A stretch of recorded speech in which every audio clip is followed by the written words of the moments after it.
It can't be. This has to be a nightmare. Jungkook sank to his knees before a headstone etched with the name Park Jimin, tears streaming down his face. The heavy rain seemed to mirror his grief. A flash of lightning illuminated his pale, grief-stricken face. 3 days ago, Jungkook received the devastating news. Jimin, his best friend since high school, had died in a tragic accident. Jungkook, in the middle of a world tour with BTS, immediately canceled all his schedules and flew to Korea. Jimin's funeral was a somber affair, attended by family, friends, and a few of their old high school teachers. Jungkook stood among the crowd, his eyes fixed on the coffin as it was lowered into the ground. He couldn't believe it. Jimin, always so cheerful and full of life, was gone. After the funeral, Jungkook visited Jimin's family home. Jimin's mother greeted him with a bittersweet smile. Jungkook, Jimin always talked about you. You two were the closest of friends. Jungkook could only nod, his throat tight with emotion. He remembered the happy times they shared, the years of their youth. Jimin was his confidant, his partner in crime, the one who was always there. Jimin left this for you. Jimin's mother handed him a small wooden box. Inside, he found a notebook and a necklace with a wing-shaped pendant. The notebook was filled with Jimin's handwriting, recounting their friendship, their dreams, and a secret Jimin had kept hidden. Jungkook's eyes widened as he read each word, a wave of guilt and regret washing over him. Jimin, why didn't you ever tell me? Jungkook whispered, his tears falling again. That night, Jungkook couldn't sleep. He was haunted by thoughts of Jimin, their friendship, and the secret he had just uncovered. Something about Jimin's death didn't add up. It didn't make sense. The next day, Jungkook decided to investigate Jimin's death. He visited the accident scene, spoke with the police, and sought information from Jimin's friends. The more he learned, the more questions arose. Jungkook sensed something was amiss. Jimin's accident was no ordinary accident, but a conspiracy involving those closest to them. Jungkook vowed to uncover the truth, even if it meant risking his own life. End of episode 1. Jungkook stood before Jimin's grave, staring at the headstone with unwavering determination. I'll find out who's responsible for your death, Jimin. I promise. In the distance, a figure watched Jungkook with cold eyes. They held a phone to their ear, their finger pressing the call button. The target is moving, they said in a raspy voice. The rain had stopped, leaving a damp, heavy air that clung to Jungkook like a shroud. He clutched Jimin's notebook, its pages now dog-eared and stained with his tears. The words blurred before his eyes, each sentence a fresh wound. I couldn't tell him. It would have ruined everything. What could have ruined everything? He started his investigation at the local police station, hoping to access the official accident report. The officer at the desk, a weary-looking man with tired eyes, recognized him instantly. Mr. John, we understand your concern, but the investigation is closed. It was a straightforward single-vehicle accident. Straightforward. Jungkook pressed, his voice tight. My friend was an excellent driver. There has to be more to it. With all due respect, Mr. John, we have no reason to suspect foul play. The evidence is clear. The officer slid a file across the desk. Here's a copy of the report. It's all there. Jungkook scanned the report, his brow furrowing. The official explanation was too neat, too convenient. The car had veered off the road on a straight stretch, hitting a tree. No skid marks, no signs of mechanical failure, just a sudden, fatal swerve. He knew Jimin wouldn't just lose control like that. Leaving the station, Jungkook felt a cold dread creeping into his heart. He needed to find someone who knew Jimin better, someone who might have seen something. He remembered a small cafe near their old high school, a place where Jimin often hung out with his other friends. The cafe was dimly lit, the air thick with the smell of stale coffee and cigarettes. A few students sat huddled in booths, their faces illuminated by the glow of their phones. Jungkook spotted a familiar face in the corner, Kim Minji, one of Jimin's closest friends. Minji, he said, sliding into the booth opposite her. Can I talk to you for a moment? Minji looked up, her eyes red and swollen. Jungkookff. I still can't believe he's gone. Me neither, Jungkook said softly. I need to know what happened that night. Did Jimin seem different? Upset? Anything out of the ordinary? Minji hesitated, her gaze darting around the cafe. He was stressed, she finally admitted. He kept saying he was in trouble, that he'd made a mistake, but he wouldn't tell me what it was. Did he mention anyone? Any names? No, Minji shook her head. Just that he was scared. Really scared. A chill ran down Jungkook's spine. Jimin was scared, and he was in trouble. But what kind of trouble? And who was he afraid of? As Jungkook left the cafe, he noticed a black sedan parked across the street, its windows tinted. He felt a prickle of unease. Was someone watching him? He discreetly pulled out his phone, pretending to check a message, and snapped a photo of the car. Back at his hotel, Jungkook pored over Jimin's notebook, searching for any clues, any hints. He found a recurring symbol, a stylized bird with outstretched wings. It was the same symbol as the pendant on the necklace Jimin had left him. What did it mean? He searched online, but found nothing. He then decided to look through Jimin's social media. He found a picture of Jimin wearing a jacket with the same symbol. It was a jacket from a small, exclusive club called The Aviary. The Aviary was known for its wealthy and influential members, a place where secrets were bought and sold. Jungkook knew he had to get inside. He called his manager, explaining that he needed to take some personal time. I need to disappear for a few days, he said. Don't try to contact me. That night, Jungkook changed his appearance, donning a dark cap and sunglasses. He drove to the address of the Aviary, a discreet building tucked away in a quiet alley. The entrance was guarded by two burly men in suits. He took a deep breath and approached the guards. I'm here to see Mr. Kim, he said, using a fake name he'd seen on a guest list online. The guards exchanged glances, then one of them nodded. Follow me. Jungkook was led through a maze of dimly lit corridors, finally arriving at a heavy oak door. The guard knocked, then opened the door, revealing a lavishly decorated room filled with men in expensive suits. In the center of the room, a man with a sharp, predatory gaze sat behind a large desk. It was Mr. Kim. You must be Mr. John, Mr. Kim said, his voice smooth and menacing. We've been expecting you. The air in the room crackled with tension. Jungkook's heart pounded against his ribs, but he forced himself to maintain a calm facade. Mr. Kim, he began, his voice steady. I'm here because I want answers about my friend, Park Jimin. Mr. Kim steepled his fingers, a thin smile playing on his lips.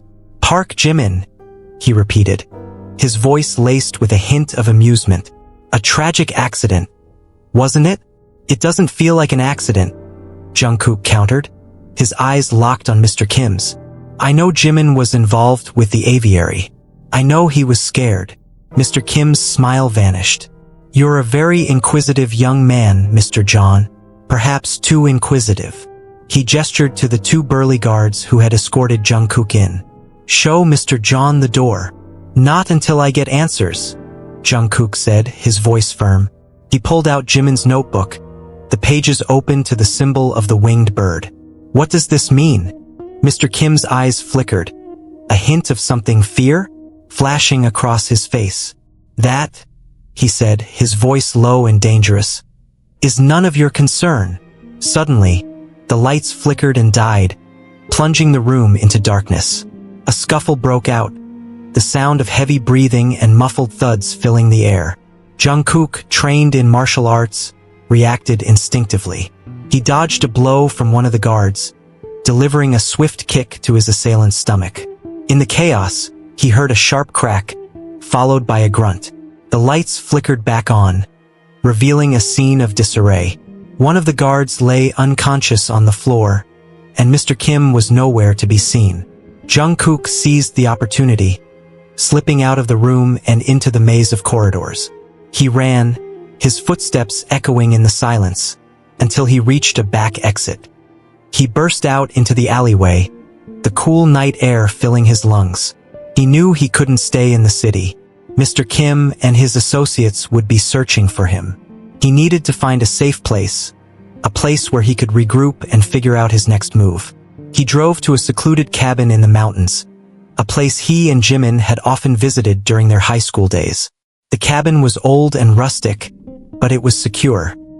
He locked the doors, drew the curtains, and settled in for the night.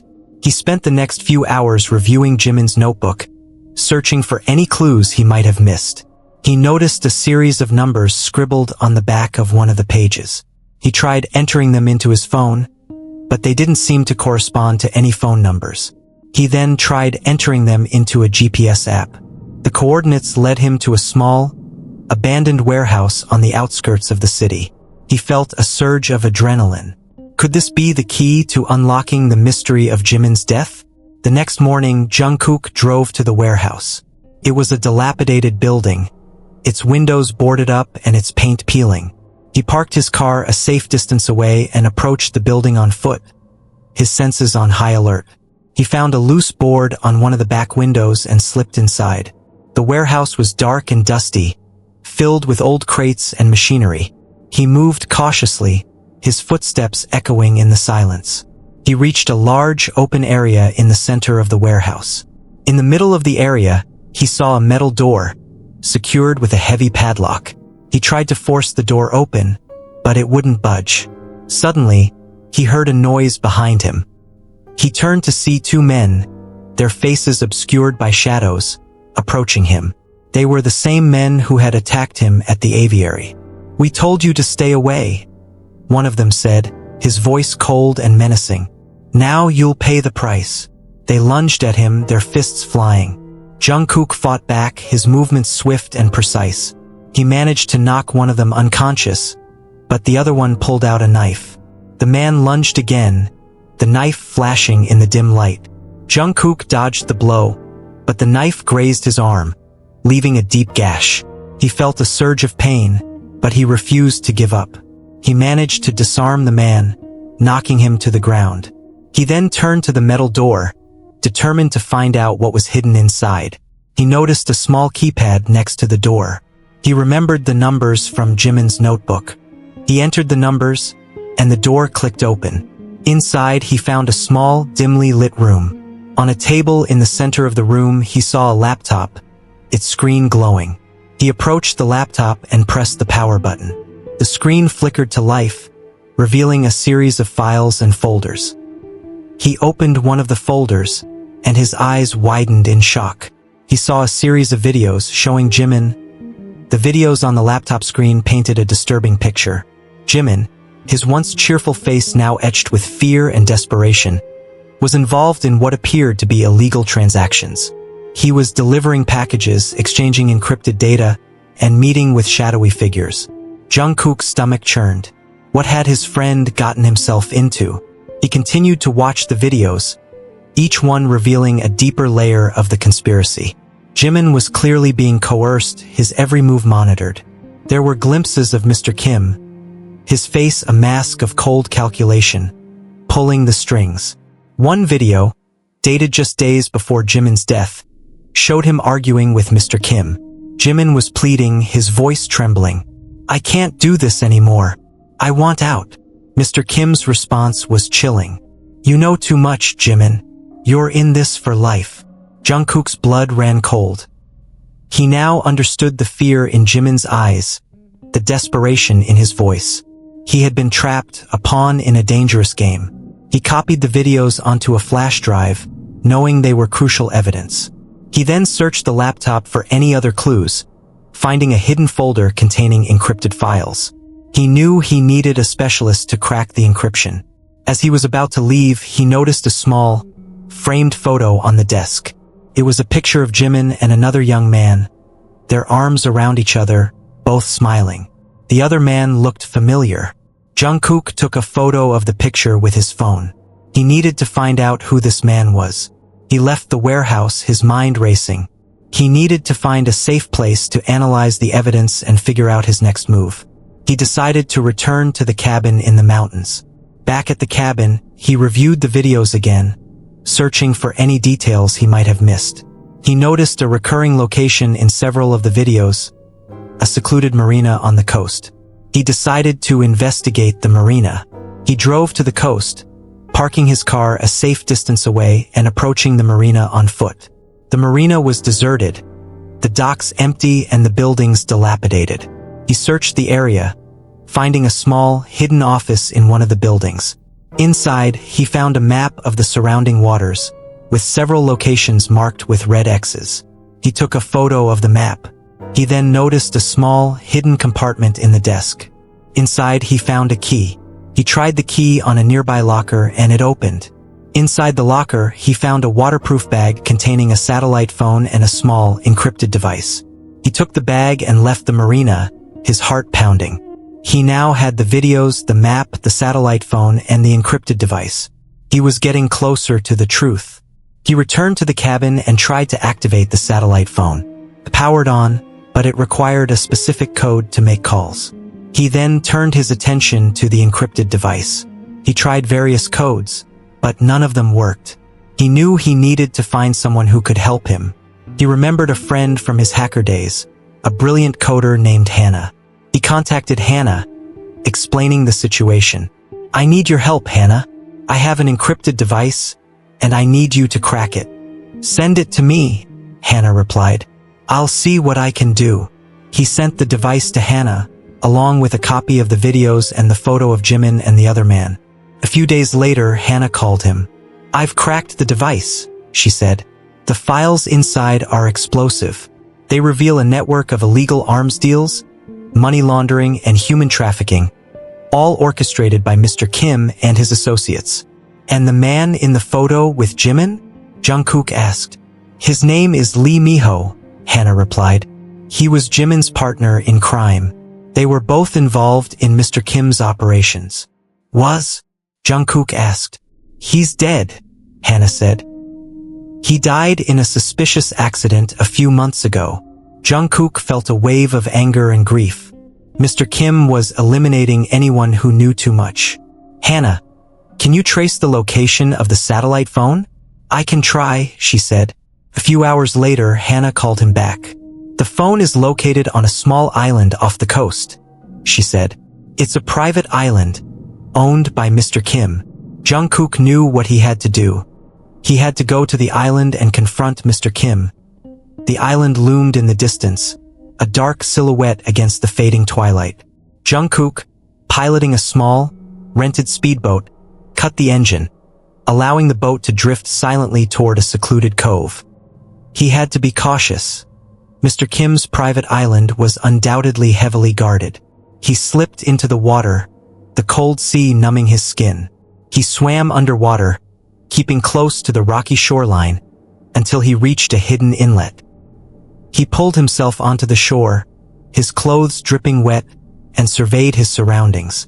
The island was a mix of dense forest and manicured gardens, with a large, imposing mansion at its center. He knew Mr. Kim would be there, surrounded by his guards and his secrets. He moved silently through the undergrowth, using the shadows to conceal his movements. He reached the perimeter of the mansion, finding a gap in the security fence. He slipped through the gap, his heart pounding in his chest. He found himself in a beautifully landscaped garden, the air filled with the scent of exotic flowers. He moved toward the mansion, keeping to the shadows, until he reached a large open window. He peered inside, seeing a lavishly decorated living room. Mr. Kim was there, sitting in a leather armchair, a glass of amber liquid in his hand.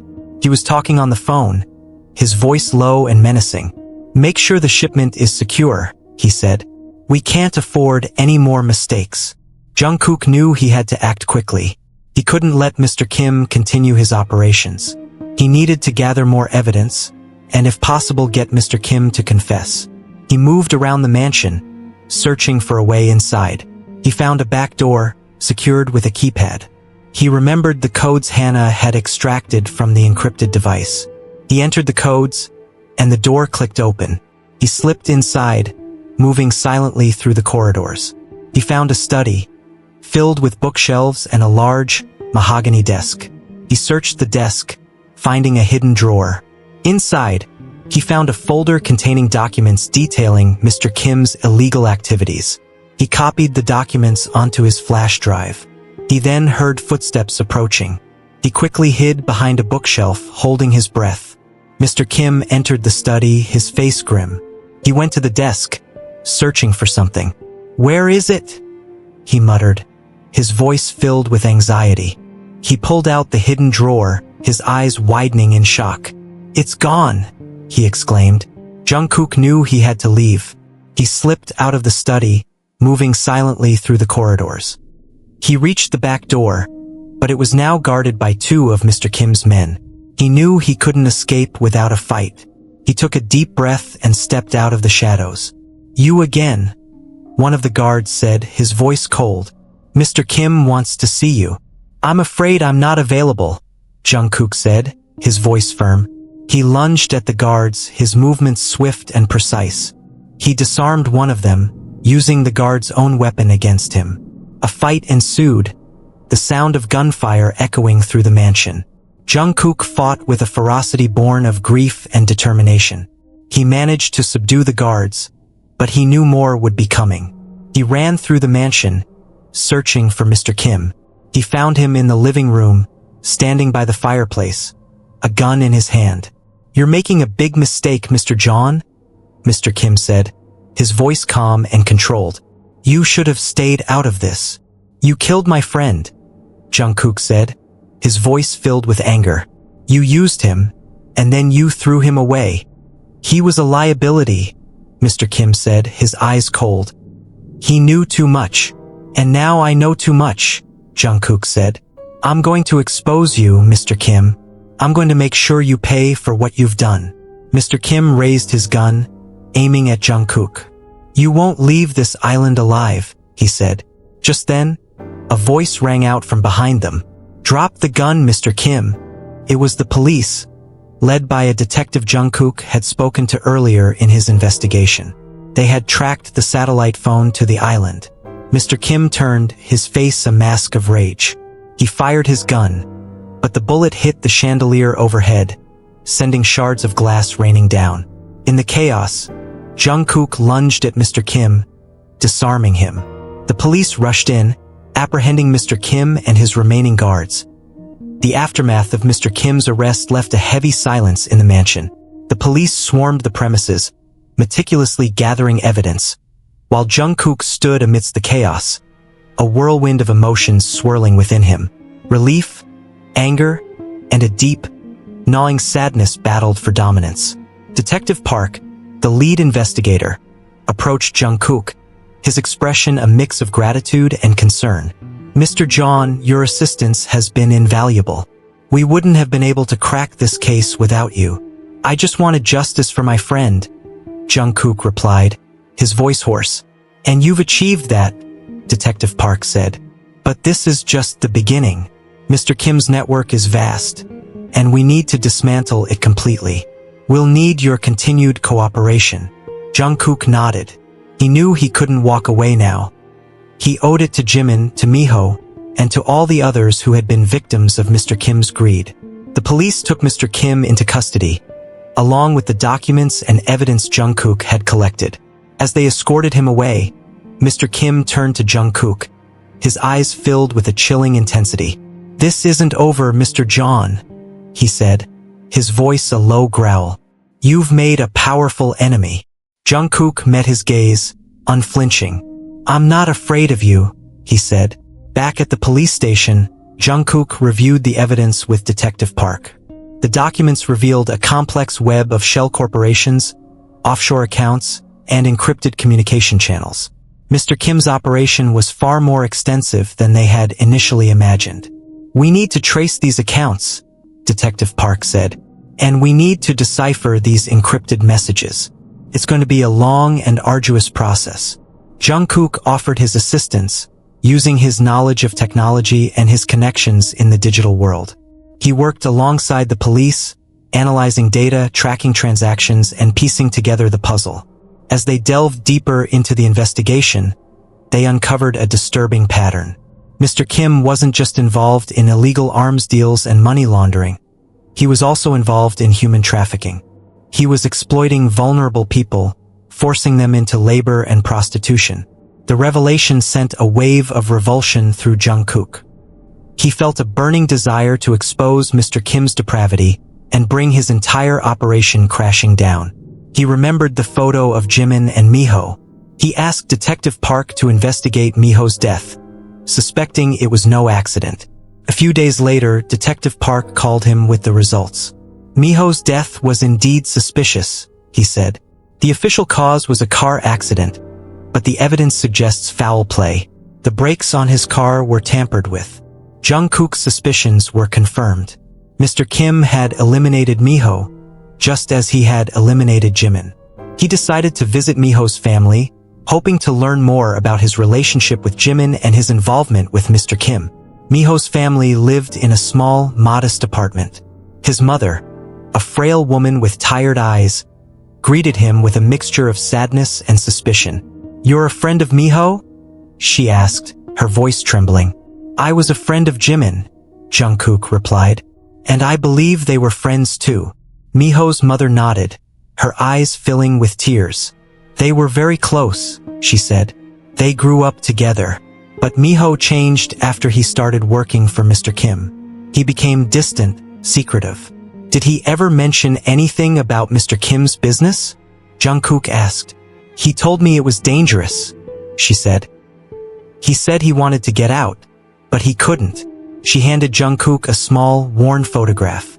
It was a picture of Jimin, Miho, and a young woman, their arms around each other, all smiling. "This is Hannah," Miho's mother said. "She was their friend.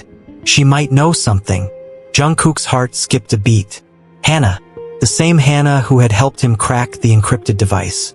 He contacted Hannah, arranging to meet her at a quiet cafe. "I didn't know you knew Jimin and Miho," he said, after they had settled into a booth. "We were friends in high school," Hannah said. "But we drifted apart after they started working for Mr. Kim." "Did they ever tell you anything about his business?" "They were scared," Hannah said. "They knew he was involved in something illegal, but they didn't know the full extent of it. They wanted to expose him, but they didn't know how. They tried to tell me," Jungkook said, remembering Jimin's notebook. "But I didn't understand." "They trusted you," Hannah said. "They knew you would find the truth." Jungkook felt a surge of determination. He wouldn't let them down, with the pieces of the puzzle slowly falling into place. Jungkook felt a renewed sense of urgency.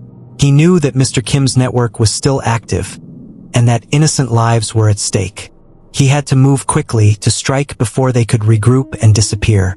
He and Detective Park focused on tracing the financial transactions linked to Mr. Kim's shell corporations. They followed the money trail, uncovering a network of offshore accounts and shell companies that spanned the globe. They identified key players in Mr. Kim's organization, individuals who were responsible for managing the finances, coordinating the shipments, and recruiting the victims. Jungkook, using his knowledge of technology, helped them track the digital footprints of these individuals. He monitored their online activities, intercepted their communications, and identified their locations. They were closing in on the heart of Mr. Kim's operation. Meanwhile, Hannah, with her expertise in cryptography, worked tirelessly to decrypt the remaining encrypted messages. She uncovered a series of coded communications that revealed the details of upcoming shipments and transactions. They identified a major shipment of weapons that was scheduled to be delivered to a remote location in Southeast Asia. Jungkook knew they couldn't let that shipment go through. He contacted his connections in the intelligence community, providing them with the information they had gathered. They coordinated with international law enforcement agencies, planning a coordinated operation to intercept the shipment and apprehend the individuals involved. The operation was a success. The shipment was intercepted, and several key members of Mr. Kim's organization were arrested. The operation dealt a significant blow to Mr. Kim's network, disrupting their operations and cutting off their supply lines. However, Jungkook knew that Mr. Kim was still out there, pulling the strings from behind the scenes. They needed to find him to bring him to justice once and for all. He remembered the location of the satellite phone, the private island owned by Mr. Kim. He suspected that Mr. Kim was still using the island as a base of operations. He convinced Detective Park to launch a covert operation to infiltrate the island and apprehend Mr. Kim. They assembled a team of highly skilled operatives, equipped with advanced technology and tactical gear. They planned a stealth operation, infiltrating the island under the cover of darkness. Jungkook insisted on joining the operation.